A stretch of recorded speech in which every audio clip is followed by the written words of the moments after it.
What's up, guys? Welcome into the Stevie Mac Sports Show. So early signing day for college football was a few days ago on December 16th, and Michigan got their big recruit target that they were really pushing for in Donovan Edwards, the running back from the state of Michigan. He's one of the top running backs in the country for the 2021 class. They also held on to wide receiver Xavier Worthy, who I guess was looking at Alabama possibly, and their longtime quarterback commit in J.J. McCarthy from IMG. So now that we're on the other side of signing day for this early signing period, again, the normal signing period will come later on in February, but now that we're on the other side of this thing, at least for now, let's turn our attention back to the big thing going on with Michigan right now and the Harbaugh contract discussions that have been going on supposedly, or will begin now that their season is effectively over, and revisit some of the options that they have as this moves forward. And again, what I think will happen, what I think will happen,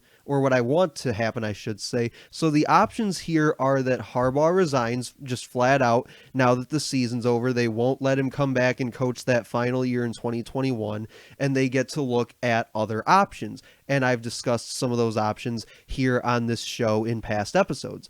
But I think now that we're on the other side of this early signing period and we see that they got their entire 20-man class signed the other day, including now Donovan Edwards, is that the more likely option will be that extension that was rumored at 3 years with more of his money tied into incentives rather than to his base salary, and it's contingent on making an overhaul to his assistant coaching staff. I think that this is the direction that it's going to go now that we're on the other side of this early signing period.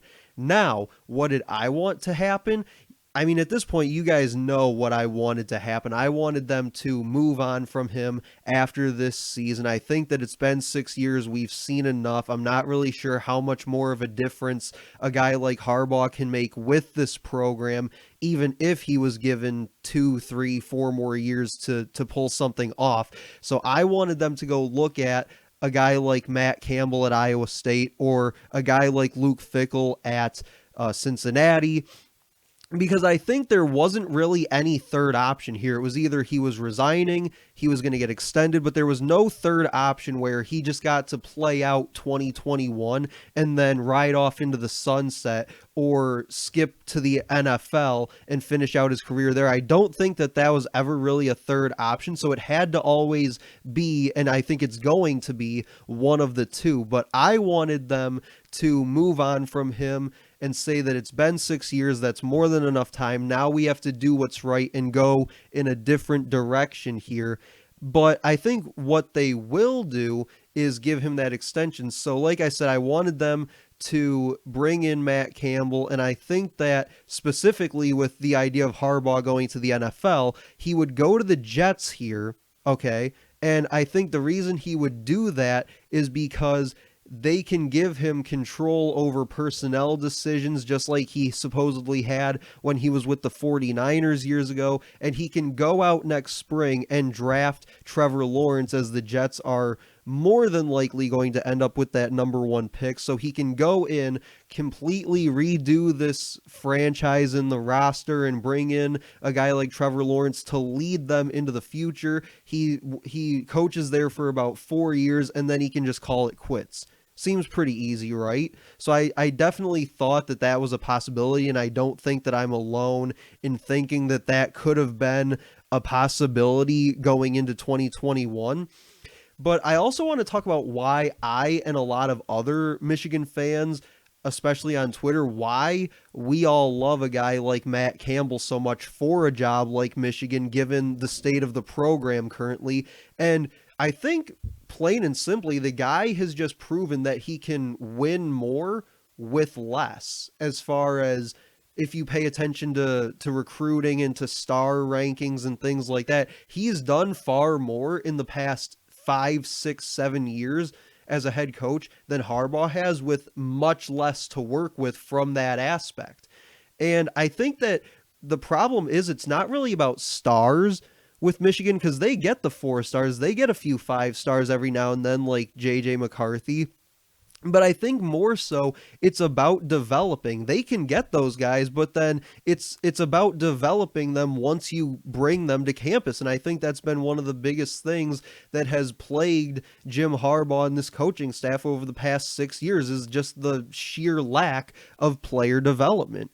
And I think one of the things that I loved about one of the Iowa State players a few weeks ago after they beat Texas was a reporter asked them basically straight up, how did you guys pull this off? How did you beat a team like Texas and Oklahoma and all these other top Big 12 teams all in the same year? And he said, plain and simply, it's five-star players against a five-star mentality. And I think that's the kind of mentality that a team like Michigan needs right now. I don't think that they should have this sort of country club mindset where it's like, okay, we play for Michigan, so we got here and that's good enough, right? No, I think that these coaches especially need to be continuing to push these players and make them better once they get on campus. And I want to see that sort of mentality again, that workman mentality again. And I think now that we've talked about all that, as far as what I think will happen, what I wanted to have happen, we got to talk about what's next. So if he does get extended, where do we go from there? I personally would be okay with the extension. I can live with it. I can understand it. But I do think that contingency of overhauling the coaching staff under him is very much needed, especially on the defensive side of the ball. I've said it on past episodes of this podcast that if it were me, the entire defensive coaching staff would be gone in 2021, and you just start over on that side of the ball.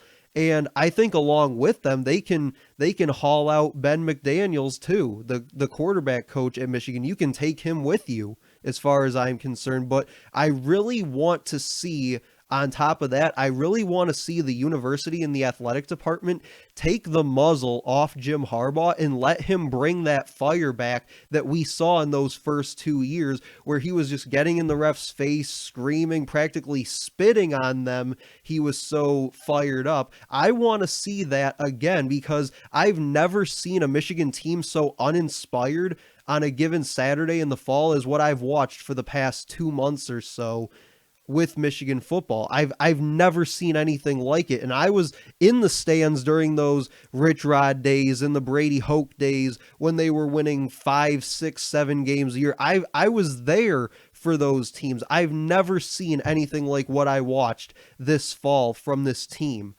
So I really want to see the university back off him a little bit and say, hey, if that's what it takes for you to fire these guys up and get them playing the way that we know that they can, go ahead and do it. Because at this point, you got to try anything you can to get this team to reach its potential that I think we know it can be.